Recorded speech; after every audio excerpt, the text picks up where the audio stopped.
2월 23일 월요일. 진정한 능력. 넷플릭스 드라마 캐셔로가 화제입니다. 극중 캐릭터인 공무원 당상웅은 손에 쥔 현금만큼 힘이 세지는 초능력을 얻지만 능력을 쓸 때마다 돈이 사라집니다. 그는 돈이 아주 많았으면 착하게 살았을 텐데라고 생각하지만 정작 어머니가 평생 모은 3천만 원을 손에 쥔 날, 추락하는 버스를 구하며 진정한 영웅이 됩니다. 이 드라마는 씁쓸한 현실을 담고 있습니다. 극중 빌런은 현대사회에서 초능력보다 더 센 게 뭔 줄 알아? 돈이야 라고 말합니다. 돈이 곧 능력이 되는 세상. 그 안에서 자기 것을 써가며 남을 돕는 것이 얼마나 어려운지를 보여줍니다. 성경은 주는 것이 받는 것보다 복이 있다고 말씀합니다. 진정한 능력은 가진 것에 많고 적음이 아니라 가진 것을 나눌 수 있는 마음에 있습니다. 주인공이 버스를 구한 순간, 그가 잃은 것은 돈이었지만 얻은 것은 생명이었고 의미였습니다. 우리에게도 각자의 초능력이 있습니다. 시간, 재능, 물질, 관심이 그것입니다. 그것을 움켜쥐고 있을 때는 무거운 짐이지만 나눌 때 진정한 가치가 됩니다. 하나님께서는 우리가 가진 작은 것이라도 기꺼이 나누기를 원하십니다.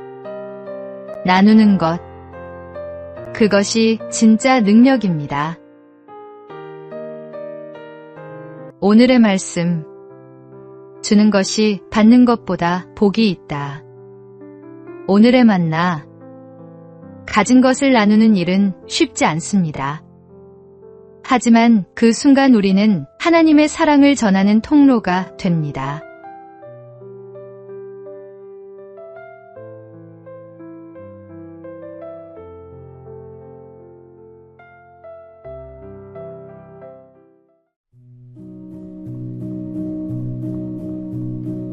(2월 24일) 화요일. 진정한 가치. 어느 날 장의차를 타고 가는데 앞에 쌀가마니처럼 보이는 짐을 가득 실은 트럭이 달려가고 있었습니다. 그런데 트럭이 덜컹거리는 바람에 가마니 하나가 땅에 툭 떨어졌습니다. 트럭이 그냥 달려가자 장의차 운전사는 차를 급히 세우고 그 가마니를 차에 실으려 했습니다. 그때 동네 사람들도 몰려 나왔습니다. 운전사는 자신이 먼저 보았으니 자기 것이라 주장했고, 동네 사람들은 자기 동네에 떨어진 것이니 자기 것이라며 다투기 시작했습니다. 그때 한 집사님이 가마니를 열어보고 너털웃음을 지으며 말했습니다. 이것은 쌀가마니가 아니고 흙가마니요. 사람들은 에이 하면서 그 흙가마니를 그대로 내버려둔 채 흩어졌습니다. 사람들은 무엇 때문에 싸우는지도 모른 채 열심히 다투며 살아갑니다. 욕심이 눈을 가리면 진정한 가치를 분별하지 못합니다. 선한 마음으로 차근히 노력하면 얻을 수 있는 것을 굳이 싸우며 얻으려는 것은 어리석은 일입니다. 우리는 분별 있는 그리스도인으로서 세상의 헛된 다툼에서 벗어나 진정한 가치를 추구해야 합니다. 주님께서 주시는 지혜로 참된 것과 헛된 것을 구별할 수 있어야 합니다. 오늘의 말씀. 마음이 청결한 자는 복이 있나니 그들이 하나님을 볼 것임이요. 오늘의 만나. 세상의 헛된 욕심에 흔들리지 말고 하나님께서 주시는 지혜로 진정한 가치를 분별하는 삶을 살아가십시오.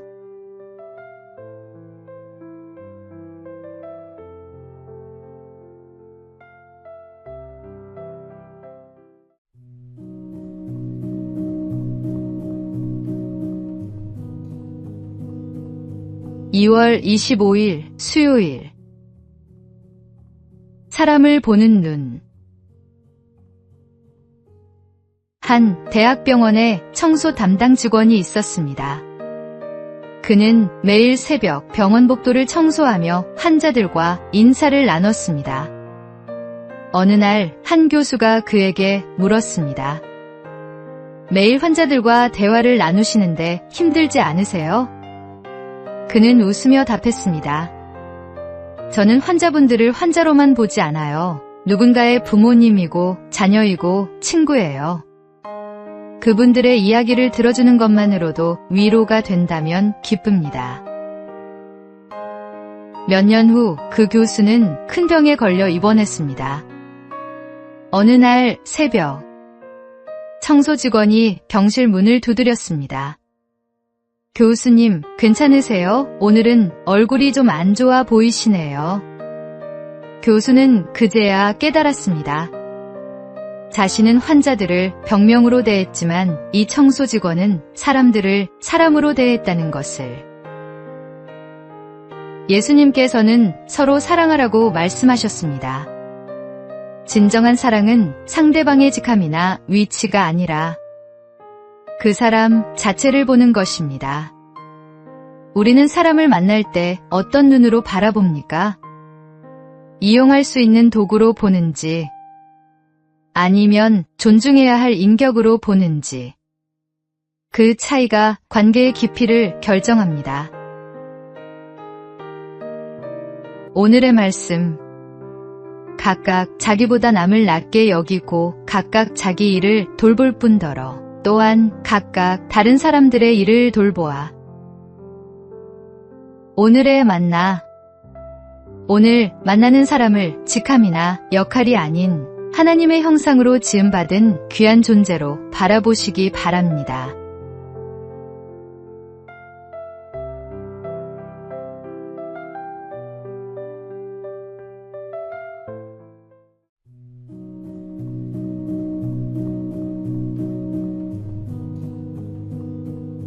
(2월 26일) 목요일. 작은 일에 충성된 자. 한 대기업 인사팀장이 신입사원 면접에서 받은 이력서들을 살펴보고 있었습니다. 화려한 스펙들이 가득했지만 한 지원자의 이력서가 눈에 띄었습니다. 경력란에 편의점 야간 아르바이트 3년이라고 적혀 있었습니다. 면접장에서 팀장이 물었습니다. 편의점에서 3년이나 일했다고요? 지원자가 답했습니다. 대학 등록금을 벌기 위해 야간 근무를 했습니다. 처음엔 단순히 돈을 벌기 위해 시작했지만 어느 순간부터 제 일에 책임감을 느꼈습니다. 진열대 정리, 재고 관리, 손님 응대 하나하나에 최선을 다했습니다. 팀장이 다시 물었습니다. 그게 지금 우리 회사에 입사하는 것과 무슨 상관이 있나요? 지원자는 담담히 대답했습니다. 작은 일에 충실하지 못한 사람이 큰 일을 맡을 수 있을까요? 그는 합격했습니다. 예수님께서도 지극히 작은 것에 충성된 자는 큰 것에도 충성되고라고 말씀하셨습니다. 하나님께서는 작은 일에 최선을 다하는 사람을 통해 큰 일을 이루십니다. 지금 맡은 일이 작아 보여도 충실히 감당하십시오. 그 작은 충성이 모여 큰 믿음의 열매를 맺게 됩니다. 오늘의 말씀. 지극히 작은 것에 충성된 자는 큰 것에도 충성되고 지극히 작은 것에 불의한 자는 큰 것에도 불의하니라. 오늘의 만나. 하나님께서 우리에게 맡기신 작은 일들을 돌아보십시오. 그 일에 충성할 때 하나님은 더 큰 사명으로 우리를 인도하십니다.